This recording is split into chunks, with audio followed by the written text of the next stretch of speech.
Olá, amigos. Agora nós vamos fazer uma análise de experimento da física. E para isso nós vamos observar alguns experimentos em vídeo, né? Será apresentado um vídeo com um experimento a você. E nessa atividade, nós vamos utilizar uma metodologia científica, tá? Ou seja, vamos usar o passo a passo, né? Utilizando de tal forma que nessa atividade, né, você faça uma descrição desse experimento, mas utilizando os fundamentos da física. Ou seja, aquele experimento tem que ser explicado por alguma parte da física que você estudou, né? É uma aplicação.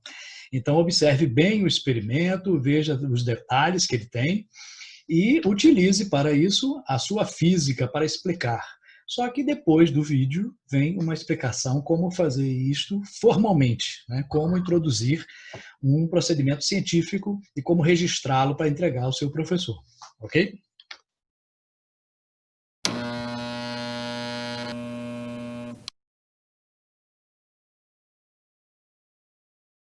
Nesta demonstração, veremos como um campo magnético pode interagir com um fio e gerar um campo elétrico.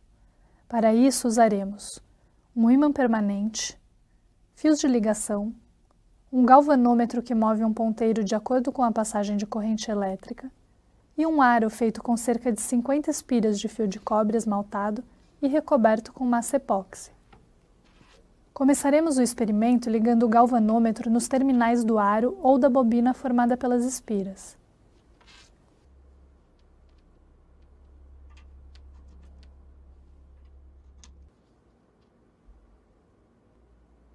Quando pegamos o ímã e o movimentamos em frente à bobina, notamos a presença de uma corrente elétrica induzida por meio do movimento do ponteiro do galvanômetro.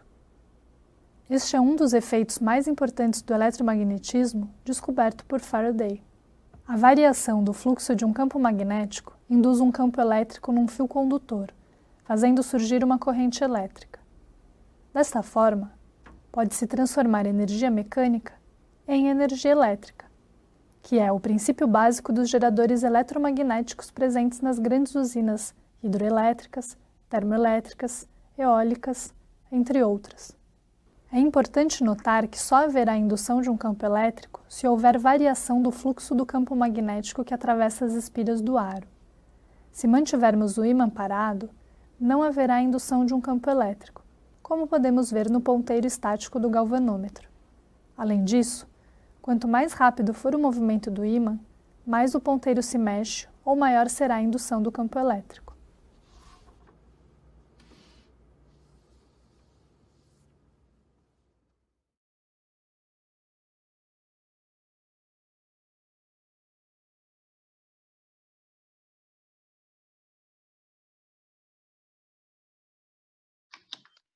E aí você quer fazer essa análise científica de uma maneira mais formal, né? Como faremos isso? Bom, existem várias formas de descrever o experimento. Aqui é uma delas, mas qualquer uma outra tem que conter, pelo menos, essas informações. No início, né, na primeira parte, vamos identificar, localizar a área, o título e o objetivo. Então, na primeira parte, você tem que identificar-se, né? Então, é o nome do estudante que é responsável por essa descrição, essa análise, né, do experimento científico. Depois você vai colocar aqui a parte da física que está relacionada, né? É mecânica, é eletricidade, é ótica, especificando, né? Então, por exemplo, qual é a parte da ótica? Ótica física, ótica geométrica, ondas mecânicas, ondas eletromagnéticas. Então, é importante ao observar o experimento que você identifique qual é a área específica da física que está sendo analisada. É o movimento retilíneo, o movimento curvilíneo. Né? Depois você vai colocar um título. Nesse título, nunca você começa com um verbo. Né? Sempre coloca avaliação, análise, investigação. Lembrando que em qualquer descrição, análise ou relatório, né, você sempre, nunca coloca na primeira pessoa. Né? Eu analisei, eu fiz isso. Não, nunca se coloca. No objetivo, você vai começar com o verbo. Tá?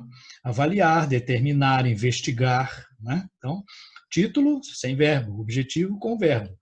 Então, nunca usar a mesma raiz da palavra nos dois. Então, determinação, determinar. Avaliação, avaliar. Não, isso fica um som ruim para descrever. Né?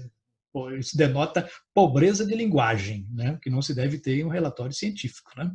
Na segunda parte, nós iremos fazer uma representação esquemática e os materiais utilizados, né? Na representação, né, você vai colocar aqui, ilustrar o que foi analisado em forma de esquemas ou desenhos, né?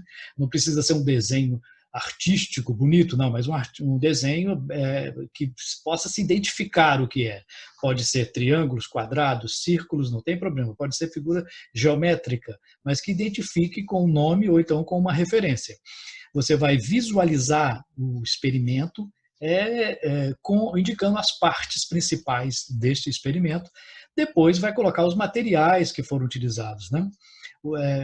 Foi utilizado uma régua para quê? Para isso foi utilizado. Então a descrição tem que colocar os materiais e como eles foram utilizados ali naquele experimento. Okay? Na terceira, importante nessa parte, deve-se colocar os detalhes do experimento observado. Ou seja, né, tem que ficar sempre bem detalhado. É a parte mais detalhada de uma descrição ou de um relatório, né, de uma coisa que você está observando. E a terceira e última parte, você vai colocar quais os princípios da física que foram identificados naquele fenômeno. Nessa primeira parte aqui, você vai enumerar conceitos, leis, lei de Newton, primeira lei de Newton, segunda lei de Newton, né? Qual é o princípio da termodinâmica, qual é a teoria da física que foi comprovada, qual é o conceito físico que está relacionado àquele experimento. E na última parte você vai fazer uma discussão dos resultados, né? Você vai interpretar aquilo que foi observado baseado nos princípios que você identificou. Acontece isso por causa do princípio tal, tal e tal. Então é importante colocar essa última parte. Assim você terá feito uma análise de um experimento adequadamente. Ok?